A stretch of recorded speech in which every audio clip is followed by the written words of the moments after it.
Bro చిన్న magic కావాలని check చేసుకో. మీ మమ్మీ నేమ్లో లాస్ట్ లెటర్ తీసుకో. లాస్ట్ లెటర్తోని ఒక కంట్రీ నేమ్ అనుకో.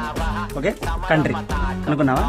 ఇప్పుడు ఆ కంట్రీలో లాస్ట్ వర్డ్ తీసుకో. మళ్ళీ లాస్ట్ వర్డ్తో ఒక ఫ్రూట్ నేమ్ అనుకో. సార్ ఫ్రూట్ అనుకున్నావా? ఇప్పుడు ఆ ఫ్రూట్లో మళ్ళీ లాస్ట్ వర్డ్ తీసుకో. లాస్ట్ వర్డ్ తీసుకొని దాంతో ఒక బర్డ్ నేమ్ అనుకో. పక్షి, బర్డ్ అనుకున్నావా? ఇప్పుడు ఆ బర్డ్ ఎలా ఫ్లై చేస్తుంది, ఎలా హంట్ చేస్తుంది అనేది ఒకసారి ఊహించుకున్నావా? అలాగే ఇప్పుడు ఒకసారి నేను చెప్పబోయే ముందు ఆ బర్డ్ స్పెల్లింగ్ ఒకసారి అనుకోని నువ్వే ఒకసారి స్పెల్ చేసుకో గట్టిగా. ఓకే, ఇప్పుడు నేను చెప్తా ఏ బర్డ్ అనేది. ఒకవేళ నేను చెప్పేది కరెక్ట్ అయితే ఫాలో అవడం మాత్రం మర్చిపో.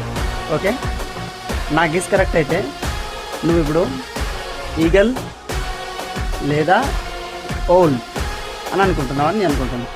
ఓకే, కరెక్ట్ అయితేనే ఫాలో కొట్టు.